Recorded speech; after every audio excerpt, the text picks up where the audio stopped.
नमस्कार साथियों। आज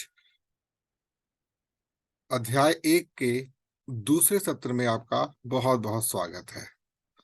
आज हम उन छोटी छोटी बातों को समझना प्रारंभ करेंगे थोड़ी सी गहराई से, जो हमने अपने पिछले वाले सेशन में आपसे साझा की थी।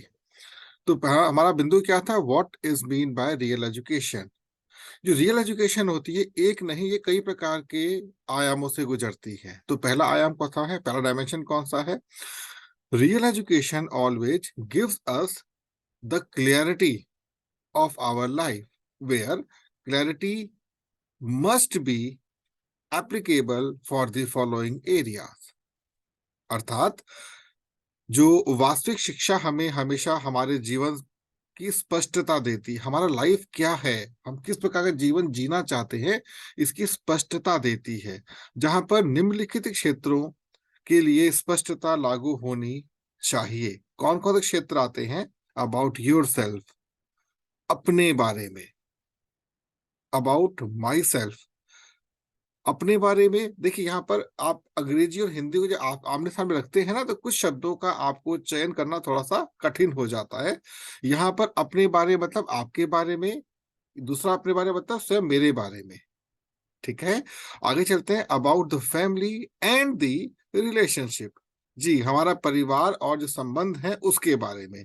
ये बिंदु बहुत महत्वपूर्ण होता है अपनी शिक्षा के अंदर। अगला आता है अबाउट द सोसाइटी। जी, जो हमारा समाज है उसके बारे में। अगला आता है point about the role of us in the various form of our relationship tags. आप सभी लोग किसी ना किसी संबंध से जुड़े हुए हैं। जैसे मान लीजिए, आपके समक्ष मैं स्वयं बैठा हूं। मैं पिता भी हूं, मैं पुत्र भी हूं, मैं भाई भी हूं, मैं पति भी हूं, मैं मित्र भी हूं, मैं एक वैज्ञानिक भी हूं, मैं एक अध्यापक भी हूं, मैं एक इंजीनियर। बहुत सारे टैग ऑटोमेटिकली आपके साथ जुड़ जाते हैं।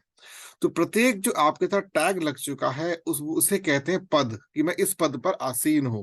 पर ये दो प्रकार से डिफाइन किया जाता है। पहला पद वो होता है जो आप किसी ना किसी संस्थान से जुड़ कर करते हैं, और एक होता है स्वयं अपने ऊपर ही आपने एक पद का निर्माण कर लिया। तो यहाँ पर आपको यही बताया जाएगा कि आप दोनों विषयों को किस प्रकार से गंभीरता से ले सकते हैं, मतलब स्वयं पद को। अब जिस पद पर आप हैं, उस पद की आपको गरिमा बनानी है, उसके लिए आपके अंदर पदवी आती है। मान लीजिए मैं अध्यापक बन तो गया हूं, लेकिन अध्यापक बनने के उपरांत मैं अध्ययन क्षेत्र में वो कार्य नहीं कर पा रहा हूं जिसकी मेरे से मांग की जाती है। तो मैं क्या करूंगा? अपने पद को प्रतिष्ठा देने के लिए पदवी पर भी ध्यान दूंगा। अर्थात उस पद का जो सम्मान होता है, जो कार्य मैं निष्ठा से करूंगा। आगे चलते हैं। तो आगे हम जब चलेंगे, तो अगला जो बिंदु आता है, real education stands only on the truth of our life. जो वास्तविक शिक्षा होती है हमारे जीवन के सत्य पर ही टिकी होती है। मित्रों, जो शिक्षा है इसका उद्देश्य क्या है? शिक्षा का उद्देश्य क्या है? हमें हमारे समाज के विषय में जानना। किंतु जब हम स्वयं अपने विषय में ही नहीं जान पाए, तो समाज के विषय में नहीं जान सकते। तो कौन कौन से बिंदु आते हैं इसमें? Where truth means the right information about each topic that we are learning in our education system in all the respects.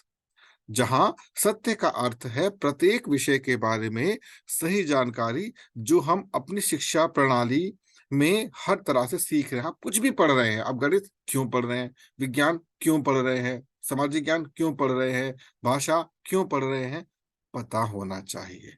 अगर पता नहीं है तो आपको शिक्षा ग्रहण करने में कभी रस नहीं मिल सकता। आगे चलते हैं। Real education that can train us on each topic in an easy and simple method। जी हाँ, वास्तविक शिक्षा जो हमें प्रत्येक विषय पर आसान और सरल तरीके से प्रशिक्षित कर सकती है।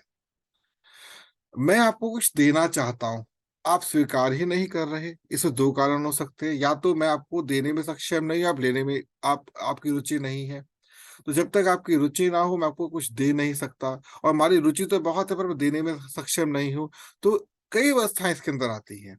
हमें ये देखना है कि कौन सी अवस्था किस रूप में कब हमारे लिए उपयोगी हो सकती है, लेकिन जो भी व्यवस्था बने वो बहुत सरल हो, आसान तरीके से आपको बताया जा सके। ठीक है? The real education that us trained to us such a level that we pay our gratitude for each of the work and the service provider of our society. वास्तविक शिक्षा जिसने हमें इस स्तर तक प्रशिक्षित किया कि हम अपने समाज के प्रति उस जो सेवा देने वाला व्यक्ति है उसको अपना आभार व्यक्त कर सके। कबीर ने एक बड़ा अच्छा दोहा लिखा हुआ है इनके ऊपर। वो कहते हैं, गुरु गोविंद दऊ खड़े काकहि लागो पाए, बलिया हरि गुरु आपने गोविंद दियो मिलाए। अर्थात आपके समक्ष गोविंद अर्थात ईश्वर और गुरु दोनों खड़े हैं, आप किसके चरण पहले स्पर्श करेंगे? उस गुरु के जिसने ये बताया कि बेटा यही भगवान है। अर्थात यहाँ भगवान से तात्पर्य है आपका लक्ष्य, आपकी विद्या, आपका ज्ञान। तो गुरु कितना प्रशंसनीय होना चाहिए, कितना आभार के लायक होना चाहिए। और गुरु नहीं, उस गुरु को उस गुरु के पद तक पहुंचाने में बहुत सारे लोगों का समर्थन रहा है, बहुत सारे लोगों का उपयोग रहा है। आप इस सेशन को ऑनलाइन देख रहे हैं। अब इस ऑनलाइन सेशन के लिए आपके पास इंटरनेट है, कंप्यूटर है, मोबाइल है, बहुत सारे लोग कार्य कर रहे हैं। उन सभी के प्रति आपकी कृतज्ञता होनी चाहिए। Real education that creates a capable environment for our society. वास्तविक शिक्षा जो हमारे समाज के लिए एक सम्मानजनक वातावरण बनाती है। जी, एक ऐसा वातावरण आप पढ़ रहे हैं समाज के अंदर, तो आपको सम्मानजनक वातावरण मिलना चाहिए, रिस्पेक्ट मिलनी चाहिए। रिस्पेक्ट क्या है? हल्कापन है। कोई आपको ये ना कहे तुम क्यों कर रहे हो, लोगों को कुछ बोलने की आवश्यकता ही ना पड़े। जल बह रहा है बहने दो, हवा बह रही है बहने दो, उसको बहने दो और उसको बहने दो। Real education that gives us the path of courage and honest dedication along with consistency for the future.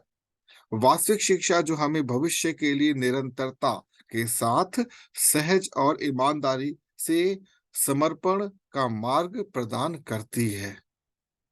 ये वो शब्द बहुत महत्वपूर्ण है, निरंतरता। आप लगातार करें उस कार्य को, रुके नहीं बीच में। साहस, साहस होना बहुत आवश्यक है। और उसका क्या आता है? आपकी निष्ठावान, आप निष्ठावान होने बहुत जरूरी है। समर्पण भाव, आप देखिए कितनी चीजें आपके मार्ग में आनी चाहिए, तभी आप उसको अपना स्वयं का बना सकते हैं। Real education that includes all the relevant topic for the past, present and future. होता क्या है, शिक्षा में हमेशा हमें इतिहास में डुबा दिया जाता है। तब ये हुआ था, तब ये हुआ था, तब ये हुआ था। क्या उसका वर्तमान में कोई उपयोग है? शायद नहीं। क्या भविष्य में उपयोग होगा? शायद नहीं। तो उन बिंदुओं को विशेष तौर पे चिन्हित किया जाना चाहिए जो कि हम भूतकाल से ले सकते हैं और हम वर्तमान में किस प्रकार से अपने आप को नवीनीकरण से जोड़ सकते हैं ताकि भविष्य स्वतः ही तैयार हो जाए।